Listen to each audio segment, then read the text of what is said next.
So you're thinking of trying to make money online by doing Amazon FBA. Well, let me tell you that this is one of the best businesses to start. But there is something that is holding the majority of people out there, and that is the fear of losing money. They're worried about losing their precious savings. They're worried about losing all the time, energy build up front to build this business. Well, that makes sense. Why wouldn't you be? Of course you should be worried about all of that. Well, for me personally, when I first launched on Amazon FBA, I lost more than $10,000 by doing so. Well, that's not to scare you, because I have made all of the most beginner mistakes that I can possibly make when trying to launch my product. And I don't want this to happen to you. Now, fast forward after 5 years, we have sold over 8 figures on Amazon right now. And we have helped tens of our clients successfully launch their products on Amazon. So today, I'm going to show you exactly how to validate your product before actually investing tons of money into it, and how to properly launch on Amazon so you are not going to lose money, and helping you avoid all the mistakes that I have made personally.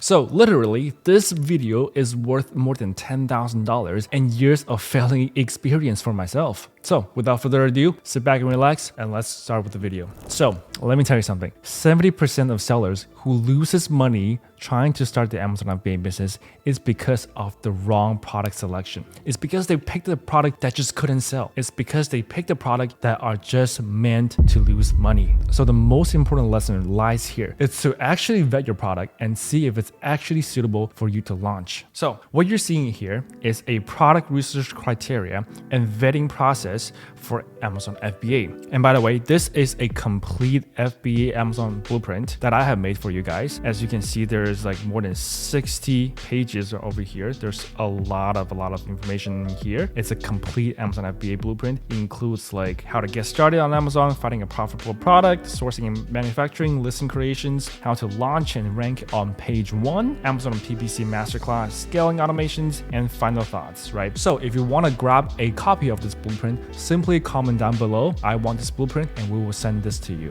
Now, the number one criteria of actually vetting your product is through its product age and stability. What does that mean? Is that, first of all, we want to avoid fed products. We don't want a product that just sells temporarily good. For example, back in the years, there was a very big trend of fidget spinners, right? That particular product popped up in the market like crazy, right? Everyone is buying. So there was a huge sales spike there, but it just lasts for like a month. After that month, no one is buying anymore. No one's playing anymore. It's just not that cool anymore, to be honest. So that is a typical temporary fed trendy product. We don't want to be selling those kind of products, because we don't want to sell something that's only lasts for a month. We want to sell something that is consistently doing good for the whole year. So that is why we want to look for a minimum selling history that is at least 6 months of consistent sales history. So we want to make sure that that product has been consistently selling on Amazon for over 6 months, and it has a consistent sales history. That means no spike, no sudden drop, and that's good to go. Okay, so how do we validate this? How do we see how long that this particular product has sold for? We can use a tool called Keepa or Helium 10 to analyze the sales history. So let me make you an example. So here we are on a garlic press listing that I have. And as you can see here, this is actually a Keepa chart. This is the chart using the extension called Keepa. If you want to have a discount, I will also link down below so you can grab one for yourself as well. So let's take a look. How long has this listing been on Amazon? As we can see,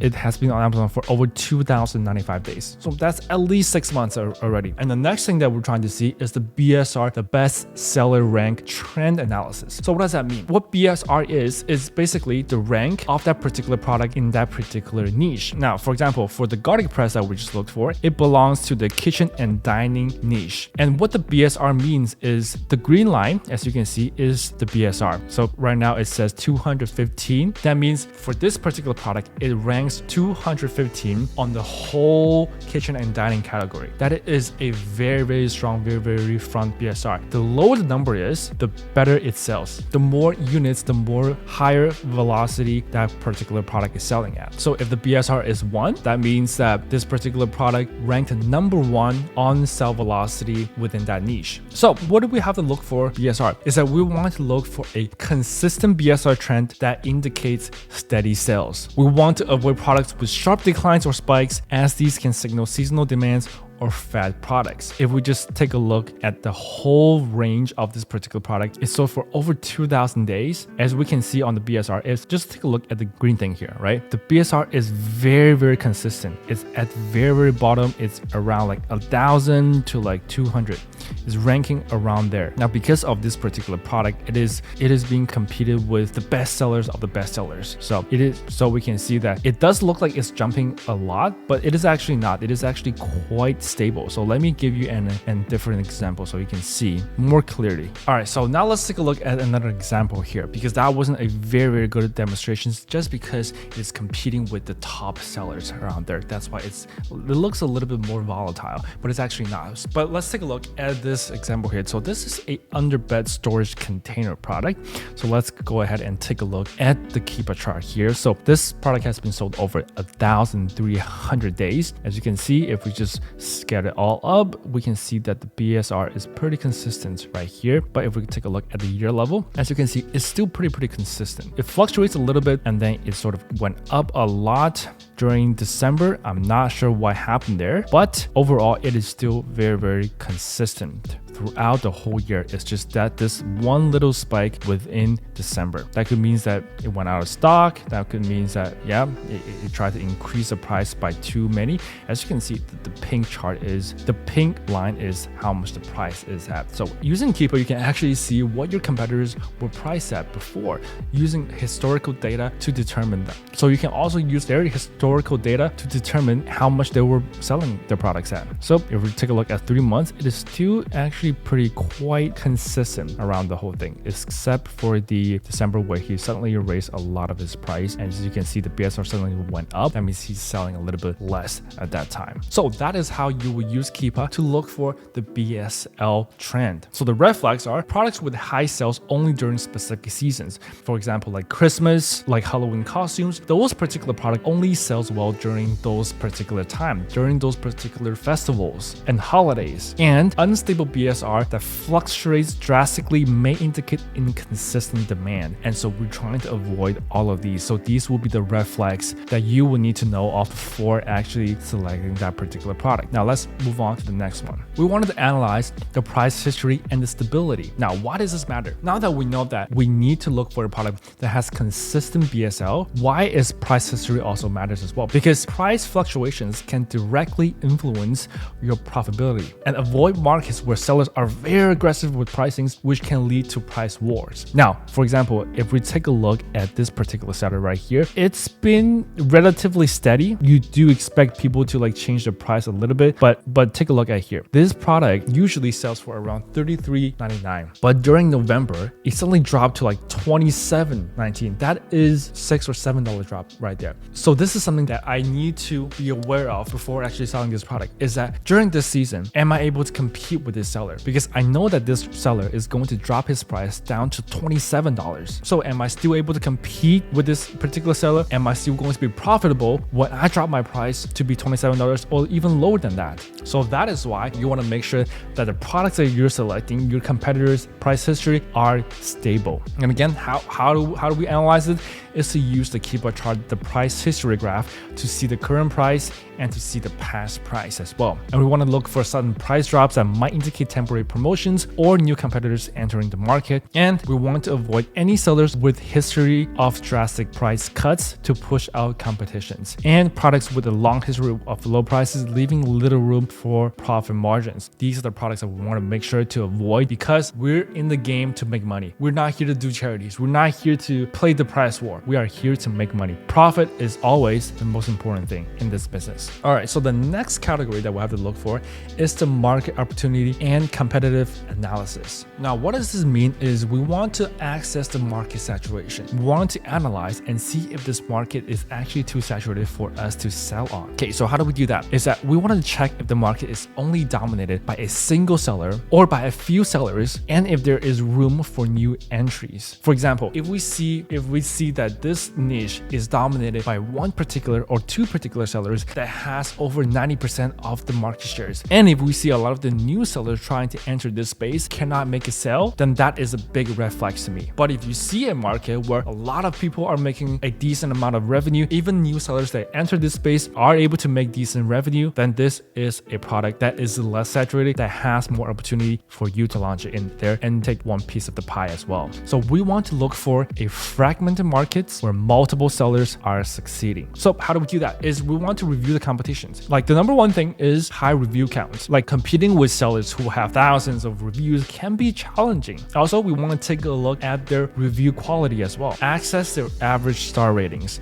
Products with lower ratings provides an opportunity if you can address the customer's pain points. If everyone in the market is like 4 stars, but then you launch a product that is 5 stars by addressing the biggest customer's pain points, you are going to succeed. So how do we check that? So again, let's see, are the new sellers entering succeeding? And is there a mix of established brands and new sellers getting tractions? All right, so now let's actually dive into Amazon and take a look at this. So let's go to Helium 10 and let's use X-Ray. If you want to have discount code for Helium 10, it will be down below in my description. The next step is we're actually going to analyze the competitive listing quality. So we want to check for low quality listings with poor images, unoptimized titles, and weak bullet points. And listing with bad grammar, blurry photos, or lack of A+ content can be outperformed easily. So if a lot of your competitors actually have a bad listing quality, that is a good chance for you to launch a product that has an exceptional listing quality, and that differentiate your product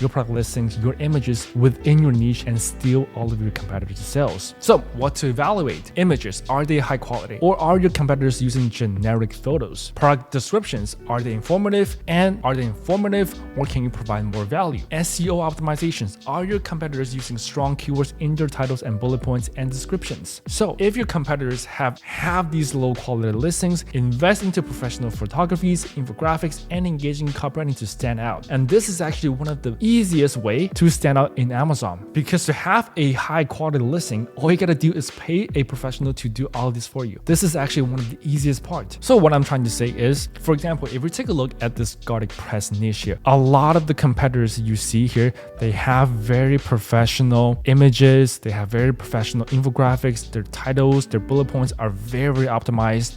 Now that could mean that your competitor is a strong competitor. Their listing quality is very good. So you can probably just win them by having a better listing quality. You gotta also work on your product, your USP, your offers. But if your particular niche is not that high of a, but if let's say if everyone in your niche is like having really poor listing quality, let's take a look at this particular product, right? It has a very ugly main images. It barely has any infographics and lifestyle images. The title is very not optimized, as well as the bullet points. Everyone else is having these sort of listings in your niche, then that means you have a great opportunity to outperform them by simply having a better listing quality. Now, the next thing to review if your market is too competitive is the review counts. Competing against products with tens of thousands of reviews can be difficult, even with strong USPs. So if you are just a beginner and if you have limited budgets, I would target niche where top sellers have under 500 reviews and giving you a better chance to rank and better chance to compete with them. Also, as we mentioned before, if your competitors have a negative reviews, that is the place where you can find opportunities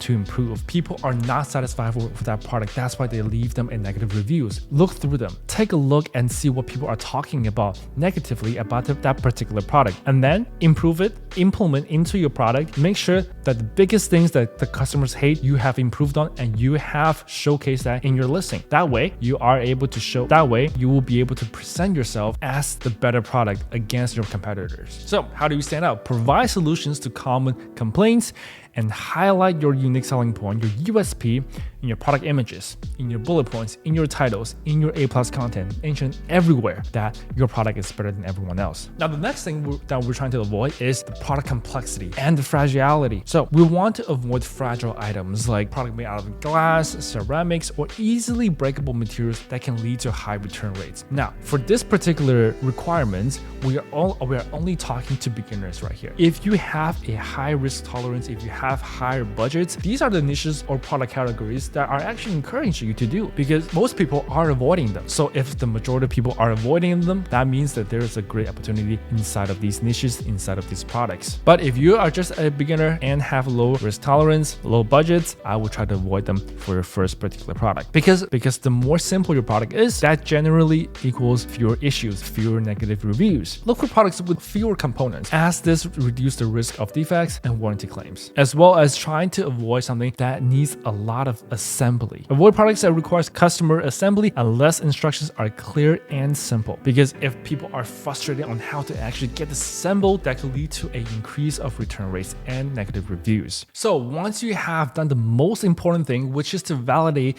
your product before actually investing tons of money into it, now here comes the next step. You want to make sure that you have planned your budget efficiently. You wanted to calculate all the expenses that it might occur for this particular product. For example, your product cost, your shipping costs, your customs, your duties, your Amazon fees, your PPC fees, and set a realistic launch budget and some buffer room for unexpected cost as well. So if you plan your budget efficiently and have done your profit margin analysis correctly, you will have much lesser chance to lose money after you actually launch your product. So the next tip about not losing money before you launch on Amazon FBA is you want to make sure that you are sourcing from a reliable supplier, and you want to make sure that you are doing it through the Alibaba platform. Now, some supplier, they're trying to avoid the Alibaba transaction fee and tells you to send the money directly to them. For your first few orders, I would definitely not do that before you actually have a trust and long-term relationship with that supplier, because Alibaba platform offers something that's called a trade assurance. That means if anything happens to the product, if the product fails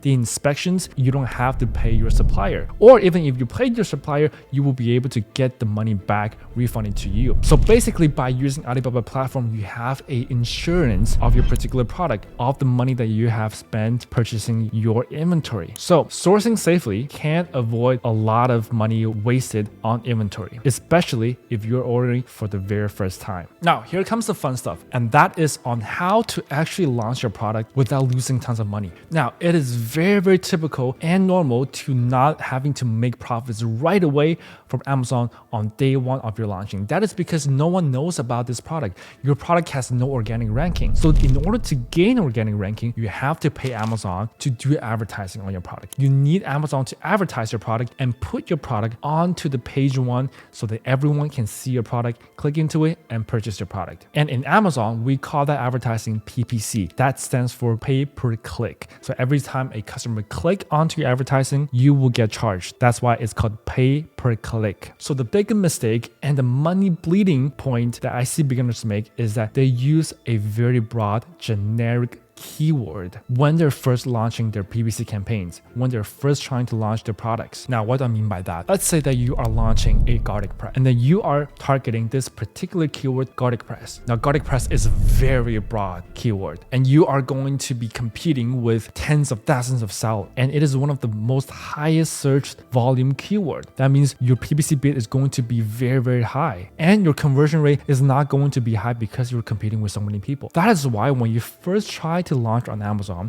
when you first try to set up your PPC campaign, avoid broad keywords like this. Avoid broad generic keyword like garlic press. Now, instead, you should be focusing on long tail keywords, on long tail specific keywords. For example, garlic press for large hands. That is a very long tail and very specific keyword. And you're going to be competing with a lot less sellers. And that particularly long tail keyword is very specified, and it is the exact product descriptions related to your particular product. So if people are looking for big garlic press for big hands and your product is exactly that, your conversion rate is going to be higher as well. So focus on these long tail specific keywords that is hyper related to your product, then you will avoid losing a lot of wasted money on big generic keywords like that. And that is a big tip on how not to lose money when you're first trying to launch on Amazon. And of course, with PPC, you need to continually monitor and tracking your PPC performance. If you see a lot of wasted ad spend on some particular keywords, make sure to lower the bids, make sure to pause them. Or if you see that that particular product is really not relevant to your product, then I will put that into a negative exact. exact inside of your PPC. So what that means is that you're telling Amazon, do not target that particular keyword anymore. I am going to put this into a negative exact, do not target this keyword anymore. And that is how you will avoid spending tons of wasted ad spend. And the last thing is